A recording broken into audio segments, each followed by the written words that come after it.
Om Namah Shri Yatirajaya Vivekananda Suraye Satchit Sukha Swarupaya Swamine Tapaharine. Salutations to that King of renouncers and controller of passions, the sage Vivekananda, who is Satchidananda, existence, knowledge and bliss absolute itself, the spiritual preceptor and the remover of distress of all of us. Om, peace, peace, peace.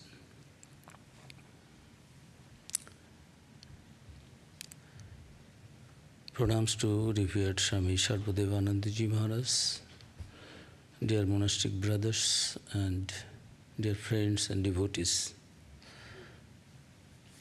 It's a wonderful opportunity for all of us to have the chance to pay our homage to that Swami Vivekananda, who was a man with a mission.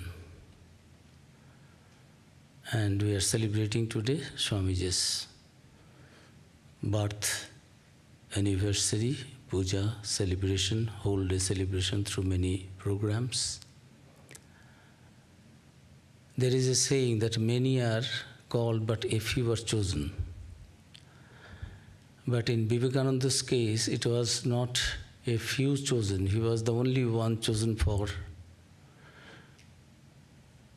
the mission of Sri Ramakrishna to be completed, who was given that responsibility. Long before Swami Vivekananda was known to the world as a great orator, a scholar, a philosopher, a great saint, Sri Ramakrishna, when he was just a small boy, a teenager, in the meetings he used to say, Naren is someone special, born to do good to the humanity. Keshav Chandra Sen, the famous Brahmo Samaj leader, he publicly, in presence of Keshav himself, was telling, Keshav is so famous, but Keshav's power, divine power, is only one. Naren has got 18 such powers. Naren left the place. A young boy, teenager, at that time afterwards came and scolded Sri Ramakrishna's Master, why do you speak all these things? Why people will not tell about you that he's a crazy man? Where is Keshav Chandra Sen? And you are comparing me. And I feel very embarrassing. So he left. Sri Ramakrishna said, what I will do? What mother showed me, I just said it, made it public. So Sri Ramakrishna knew, and when young Naren first came to meet Sri Ramakrishna at Dakshineshwar, by the touch of his feet, Sri Ramakrishna came to know when Naren fell faint, lost his outer consciousness with the touch of Sri Ramakrishna, and Sri Ramakrishna was asking, who are you? Where from you have come? What is your mission? So, Naren was not apparently that conscious about his mission always before the passing away of Sri Ramakrishna and some other happenings which Sri Ramakrishna predicted. Sri Ramakrishna prophesied many things about young Narendranath. Nobody could understand at that time what is going to happen. But Sri Ramakrishna said long back, before this Parliament of Religions, that Naren Shikhe Deve, he wrote by charcoal on a piece of paper, Naren will teach. Nobody could understand that Sri Ramakrishna was suffering from the cancer in his throat. This old man, such a nice man, writing something, Naren will teach, whom he will teach, what he will teach, where he will teach. Nothing was mentioned at that time. But gradually we find everything happened, what Sri Ramakrishna prophesied day after day, only singularly, confidentially, he used to talk to Narendranath in closed door. Other disciples were given general instructions about their spiritual life, saintly life, pure life, how to realize God, how to do japa meditation, all these things. He was very particular about the training of his youngsters, young disciples. But about Narendranath, he didn't have any restrictions. He won't allow other disciples to eat anything and everything coming from any kind of devotees, if those were not pure and not supplied and gifted by the pure-minded devotees. The youngsters, young disciples were not allowed to eat. Sri Ramakrishna would throw it to the Ganges, would send it to other people, but for Narendranath, he used to send.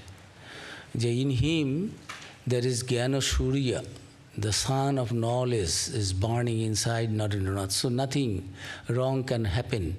Any kind of food, any kind of dress. Somebody questioned and complained to Master, you love Naren. Do you know? Naren sings, Naren dances. Nowadays Naren says there is no God. And Naren has many other things according to their yardstick. Naren was non-spiritual, and he has gone a little astray. Sri Ramakrishna said, ye people, don't come to me to complain against Narendranath. You do not know, I know. If second time again you come to me with a complaint about Narendranath, I shall not be able to see your face.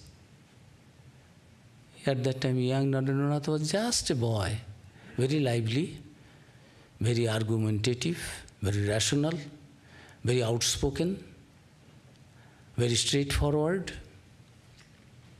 But gradually, whatever Sri Ramakrishna prophesied about Narendranath came to true.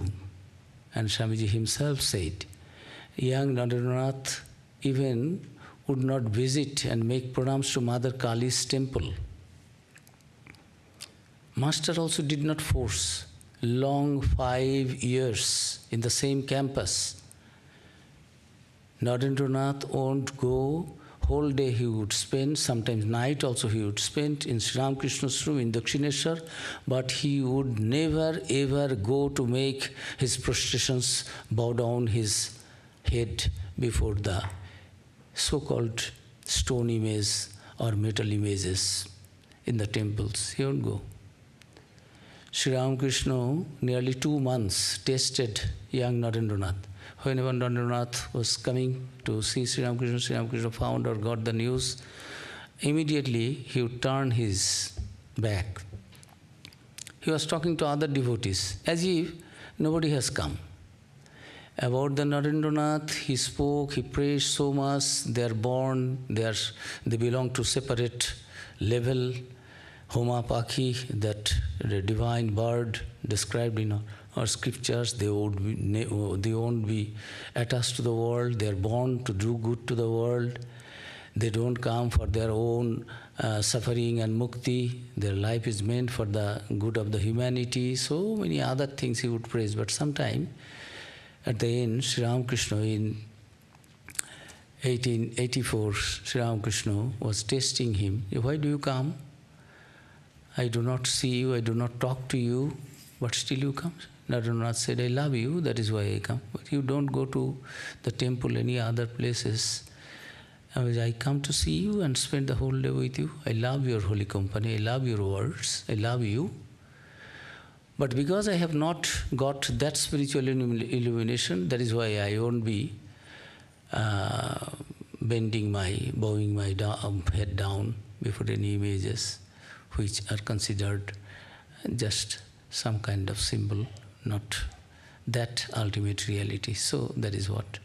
But Sri Ramakrishna did not mind and finally said, yes, any other people, the way I have shown you negligence and indifference and a kind of insult before others, that the moment you came and I turned my back and I did not talk to you. So it was sheer young Narendranath who could not bear any kind of insult anywhere. in his own place or here and there in foreign countries. Nowhere he would bear that. But Sri Ramakrishna intentionally for 2 long months he was testing, and Narayana said, I love you. Then Sri Ramakrishna said, now I understand you won't leave me. Whatever is expected of you, you will do your duty. You have a mission. So he trained him in such a way, in that way. And when he said that Narayana will teach, nobody could know, nobody could understand.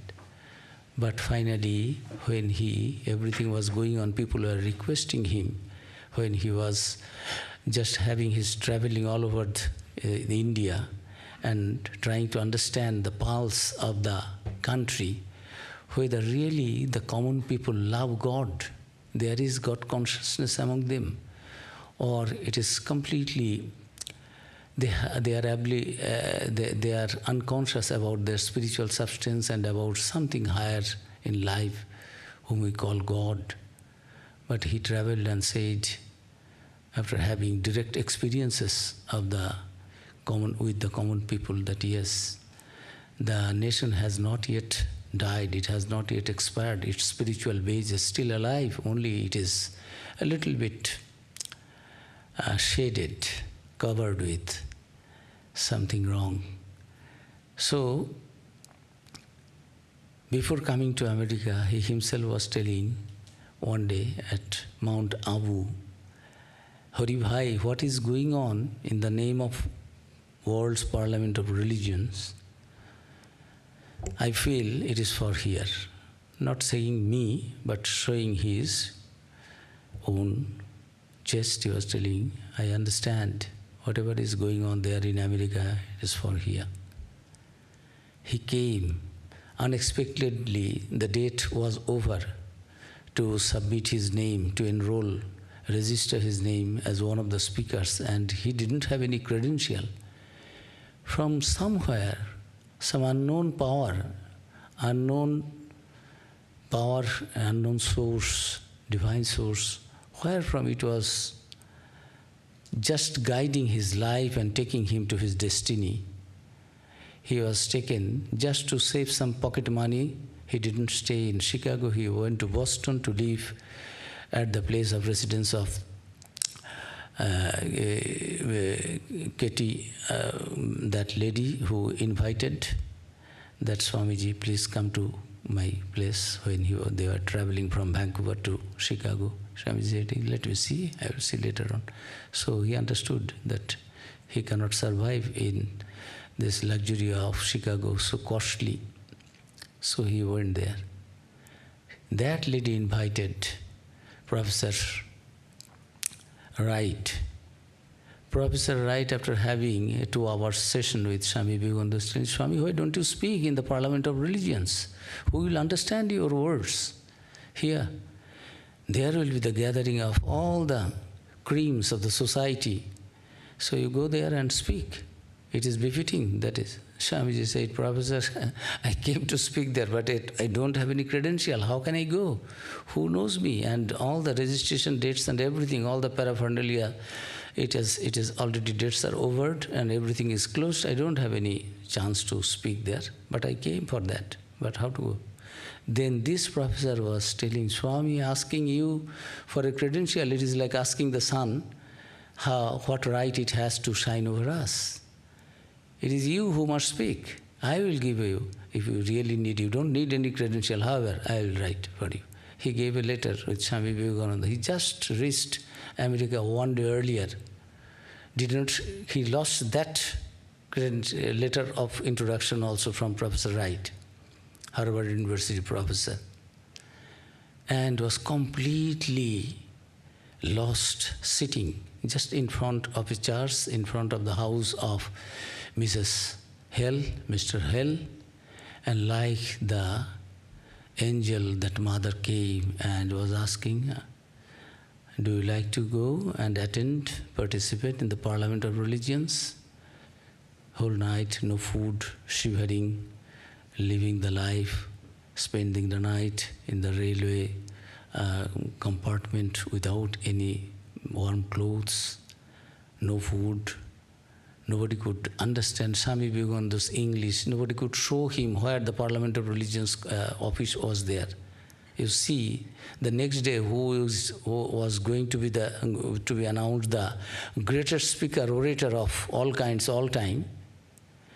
One day before, common people just insulted him. Go, I don't understand what you ask, what you just did not give least value to Swami Vivekananda. And this lady took him, yes, come to my house, have food, have baths, and relax, I will take you to the Parliament office. And this lady took just only one day before the Parliament. And when he entered there and went next day, then the chairperson, President Dr. Barrow said, yes, Swami, come, where have you been? Swami Vivekananda, very embarrassing, telling him, I'm sorry, I didn't know you. Perhaps you are mistaken, you are thinking me for somebody else. Well, no, I know. Or not if Swami Vivekananda have got a letter from Professor Wright. Professor Wright wrote another letter by post, which is recorded and found that here is a man whose scholarship and education is far greater than all the professors of American and European universities put together. Please allow him to speak. He doesn't have any other credential, and I have given one credential, one letter of introduction. That also Swami Vivekananda, he was so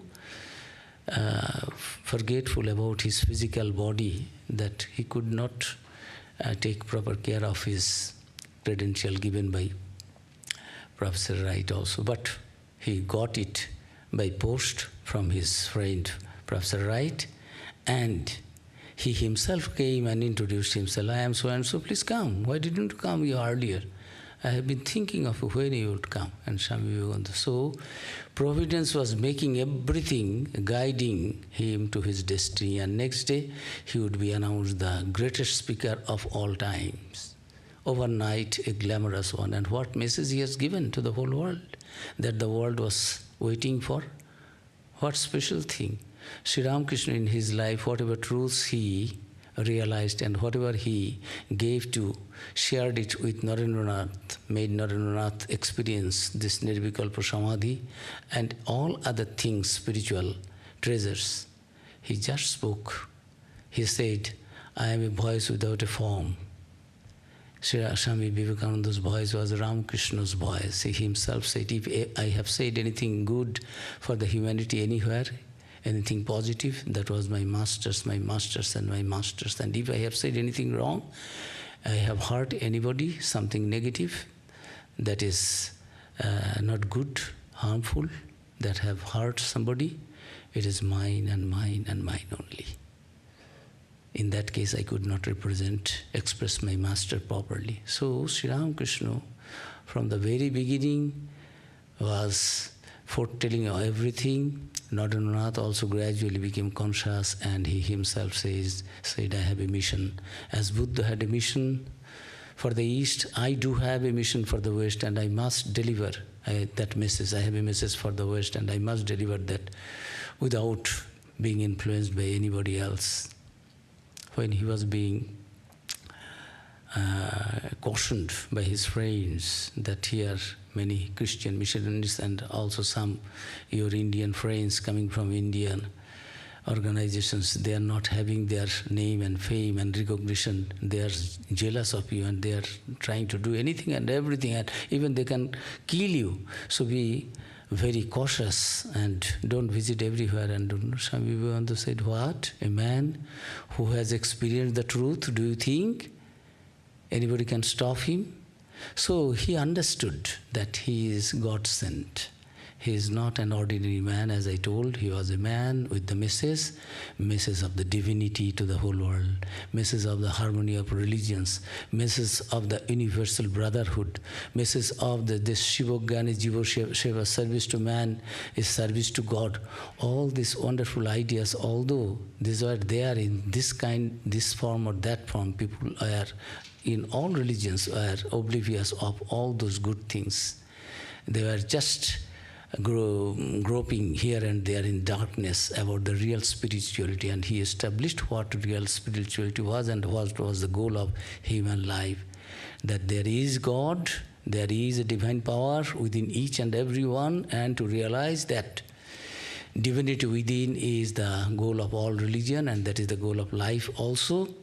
And each and every one, whether he is a Hindu, Muslim, Buddha, Christian, Jain, Parsi, Indian, American, European, that is white, black, that is not the question. Nothing less is the ideal of human life, goal of aim of human life, other than the realization of the self, the truth. Not anything worldly. Money cannot be the goal of human life. All this materialistic, anything cannot be the goal of human life, which is so precious. So all these wonderful things through his all lectures in Western countries and in India, everywhere, he tried to establish the truth that man is divine. There is a higher power which is within all of us, and we are the makers of our destiny. He said, all power is within you. You can do anything and everything. The moment you think that you are free, you will be free. You have never been, ever been in bondage. Only it is an ignorance. You are thinking in that way. Shake off the delusion that you are bound, you are man, your body, your soul's immortal. Will you allow me to call you as the children of the immortal bliss? Swamiji, very humbly you are asking, let me call you as the children of the immortal bliss, as it is there in the Upanishad, Shrinnantu Vishye Amritasya Putraha. So, Swamiji, wonderful message of harmony of religions, divinity of man, and goal of human life is to realize the truth in everyone's life, and service to others are nothing less than the service to God himself, and God is present in each and everyone and everywhere. Those are the salient points in his teachings, which he delivered to the whole world as guided by his Guru. Om Paratatte Sadalino Rama Krishna Samagaya Yo Dharmo Sthapanarato Vireshang Tang Namamaham. The meaning of this mantra is, this is to Swami Vivekananda, who had been completely absorbed in that Nirvikalpa Samadhi. But at the behest of, under the instruction of Ramakrishna Samagaya, go and do this, establish the real dharma in the whole world. He did that. We offer our salutation to that Swami Vivekananda on this special day when we all are celebrating his birth anniversary. Let it inspire all of us to introspect, look within, and manifest that hidden divinity which is already in all of us, which was expected of all of us by Swamiji, and it is the instructions of the scriptures also. Know thyself, know your real self. That is the goal of human life. Thanks to all of you. Om Shanti, Shanti, Shanti. Sri Ram Krishna Arpanamastu.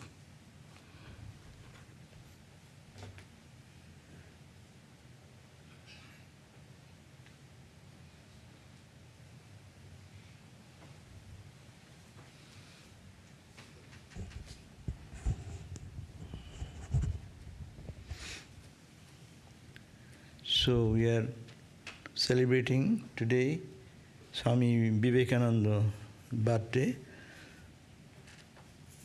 As we have heard very nicely about the background of Vivekananda, who is Vivekananda as seen by Sri Ramakrishna, and how unconscious he was about his own potential and gradually came to know, and how he preached the message of Sri Ramakrishna to the world. So it is a new chapter in the spiritual history. The Vivekananda's advent and his preaching and his message for the good of the humanity. Uniqueness is here. all the churches, all the temples, all the places of worship was pointing out so far that God is in the temple. God is in the mosque, in the church. But Vivekananda turned that God, consciousness, the awareness of that God, not in the temple only, but he emphasized more to see that divine among the people we interact. Centered, which was God, centered in temple, in idols, in temples and worship places, has been turned, focused this way, to serve humanity, to serve anyone in the world, in any place and any phase of their life and state of their being. And to serve human being, it was ignored. Spirituality was so misunderstood that we ignored this aspect of respecting everyone, not only as human being, but as divine. That's another level of outlook, to see not man as man. We don't see as a human being as human being. We see the brutes. We see only the creature aspect of the human personality. And in that place to see the divine and to demonstrate that that is possible in human life. Swami Vivekananda demonstrated that. And in his eyes, the respect, the divinity which is posed for the whole humanity, and the uniqueness of this spiritual aspect was tremendous. The whole uniting the whole world into one level of consciousness, that is the divine consciousness level. Not to look upon as a man or a woman, and the distinction. He came to eradicate all the distinctions and dualities which we live in that world of diversity. And we always judge and we always consider, but that consideration is there, but at the same time to see everyone as God and to love and respect everyone, to worship man as God is a unique contribution of Sri Ramakrishna and Vivekananda. And Vivekananda is the mouthpiece of this philosophy, and his whole life was dedicated to this cause.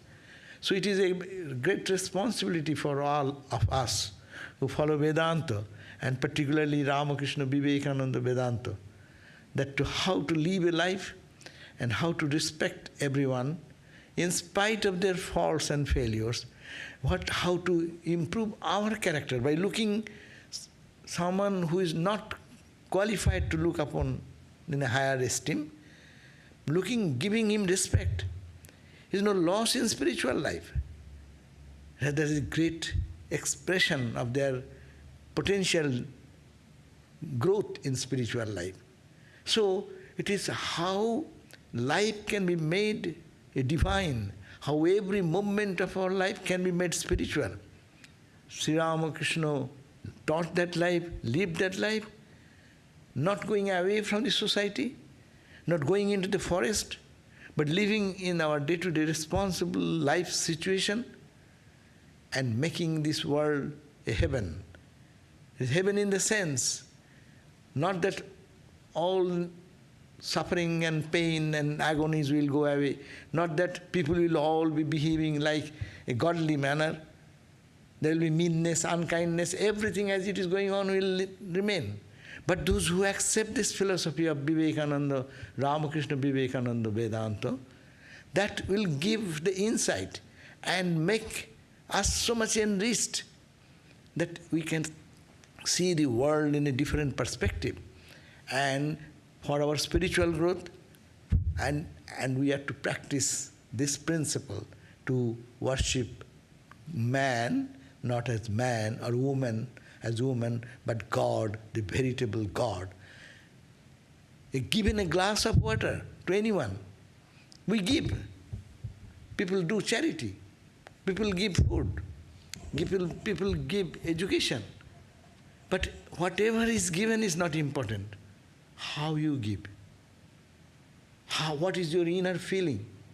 How you feel blessed. Swami Vivekananda said, the so long people is to know that who is a giver, he stands in a high platform, and who receives, he is bowing down, as it were. Let it be changed. Let the receiver receive it and gives blessing to the giver. They will bless. I bless you. The opposite turn. I am fortunate that I could serve someone who is in suffering. And by that, it is I am being benefited, not the person whom I am giving. So what a total turn in attitude of our life. And if we can apply as a student of Vedanta, as a student of Ramakrishna Vivekananda Vedanta, what a transformation will come in individual life, in family life, in society's life. If we are 20, 30 people here, if we start thinking this way, this responsibility if we take, then we'll have to change our lifestyle. Whatever we are doing, it is a great fortune, and I am really worshipping. We are very fortunate if we are given an opportunity to serve, to prepare some food for the deity, for God, to wake up whole night to do something, preparation or something to decorate this, that. And when it comes to the human personality to serve anything, we are always complaining, I am tired, I cannot do that, I have done so much, what do you do for me? I do so much for you, and you don't care for me, like that all these things come. Whereas the attitude is totally different. I have given you a little service, I am fortunate, I have served God in you. As in the temple, God is much more pleased when it is served to human personality. If we don't see God in man, where will we see God in temple?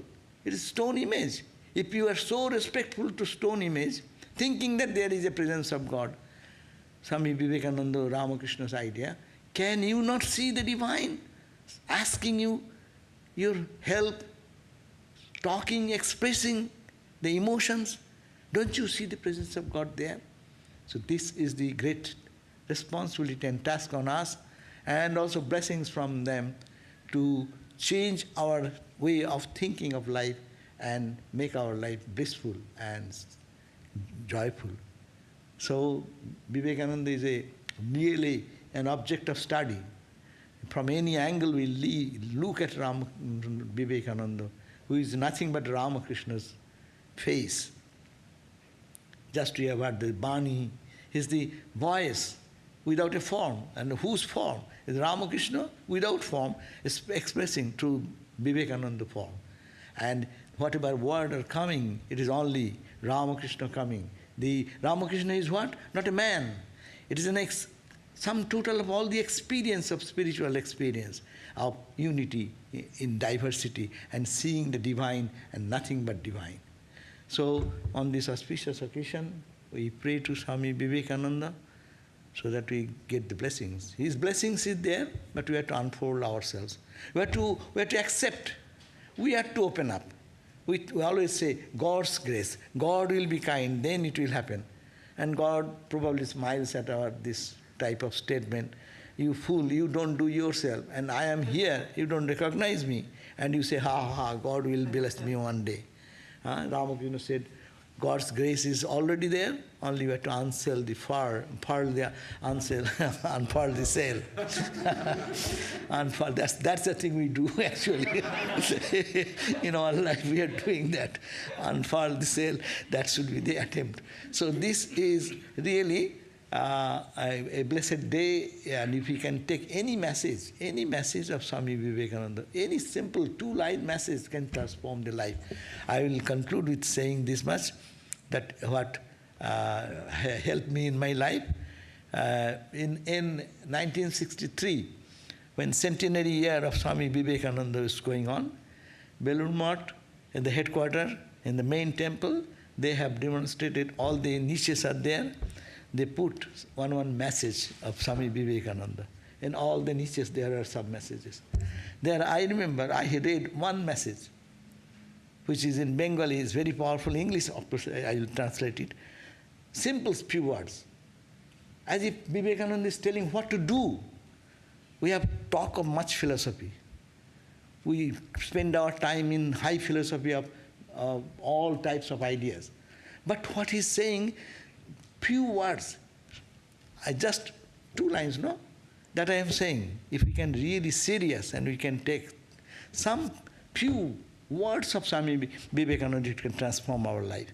And really I was inspired, and still now, that's the guiding force and the instruction for my whole life to implement. Shraddhavanha, have faith in yourself and in God. Virjavanha, be powerful and strong. Shraddhavanha, Virjavanha, Atmagyan labh kar. Goal of life is knowing yourself. Try to know yourself. And parohitayo, but at the same time, parohitayo jivan path kar. Lay your life for the good of others. This is my amar ichha, this is my wish, and this is my blessings. What a few 2 lines. It can transform the whole life. Vivekananda is a force. Vivekananda is a power. If we take it, it will work. And it has helped thousands and thousands of people, showed light how to live in life. And whole life is directed by that. And life becomes blessed. I pray to Swami Vivekananda and Sri Ramakrishna for their blessings upon all of us, so that we can really express through our life and apply these teachings of his. At least one such teaching, Shraddhavanha, have faith in yourself and in God. Virjavanha, be strong and powerful, physically, mentally, intellectually, emotionally. Atmagyan labh kar, realize God, know who you are, and how? Not going away from your society. Parohitayo jivan path kar, for the good of others, just lay down your life, let one life go for the good of others. Let the life go. Many lives have been wasted, let this life go. So what a grand message of Vivekananda. Thank you all. So we'll have now evening prayer and then relics touching. And we, good that you are all wearing the mask, because we are very much insisting on the mask. Please, if you not, use it. And then afterwards, we'll not be long together, so we'll quickly close so that you can also go home. And the rain is pouring, it seems. And some prasad will be there in outside, fruit and candies will be there. Please take and before you leave. Okay? Thank you, Jai Ma. Thank you for joining.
Jaya Arati Taman Hara Hara Arati Taman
Bhagavate Ramakrishna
Shristi Sthiti Vinashana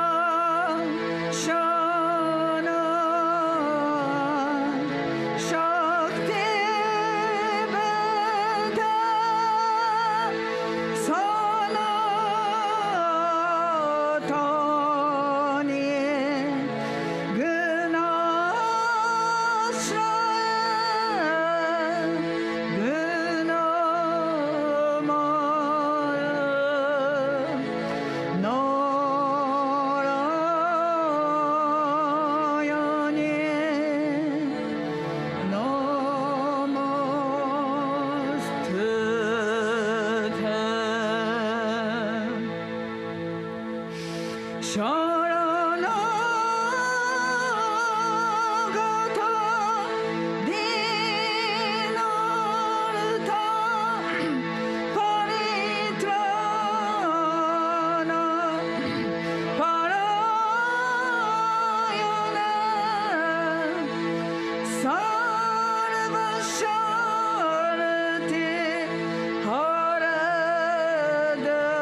Bhagavad Bhakta Bhagavan ki Jai.